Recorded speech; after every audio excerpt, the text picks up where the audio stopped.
নন্দলাল তো একদা একটা করিল ভীষণ পণ, স্বদেশের তরে যা করেই হোক রাখিবেই সে জীবন। সকলে বলিল, আহা, করো কি নন্দলাল? নন্দ বলিল, বসিয়া বসিয়া রহিব কি চিরকাল? আমি না করিলে কে আর করিবে উদ্ধার এই দেশ? তখন সকলে বলিল, বাহবা বাহবা বাহবা বেশ। নন্দের ভাই কলেরায় মরে, দেখিবে তাহারে কেবা? সকলে বলিল, যাও না নন্দ, করো না ভাইয়ের সেবা। নন্দ বলিল, ভাইয়ের জন্য জীবনটা যদি দিই, না হয় দিলাম, অভাগা দেশের হইবে কি? বাঁচাটা আমার অতি দরকার, ভেবে দেখি চারিদিক। তখন সকলে বলিল, তা বটে ঠিক। নন্দ একদা হঠাৎ একটা কাগজ করিল বাহির, গালি দিয়া সবে পদ্যে গদ্যে বিদ্যা করিল জাহির। পড়িল ধন্য দেশের জন্য নন্দ খাটিয়া খুন, লেখে যত তার দ্বিগুণ ঘুমায়, খায় তার 10 গুণ।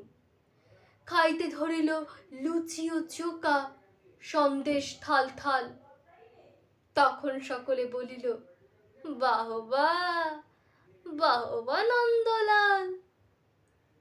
নন্দ হঠাৎ কাগজেতে এক সাহেবকে দেয় গালি। সাহেব আসিয়া গলাটি তাহার টিপিয়া ধরিল খালি। নন্দ বলিল, অহ, করো কি ছাড়ো না চাই? কি হবে দেশের গলা টিপুনিতে আমি যদি মারা যাই?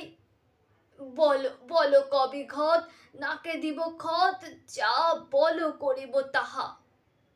তখন সকলে বলিল, বাহবা বাহবা বাহবা বাহা। নন্দ বাড়ির হতো না বাহির, কোথা কি ঘটে কি জানি, চড়িত না গাড়ি কি জানি কখন উল্টায় গাড়িখানি। নৌকা ভীষণ ডুবিছে ভীষণ, রেলে কালিশন হয়, হাটিতে সর্প কুকুর আর গাড়ি চাপা পড়া ভয়। তাই শুয়ে শুয়ে কষ্টে বাঁচিয়া রহিল নন্দলাল।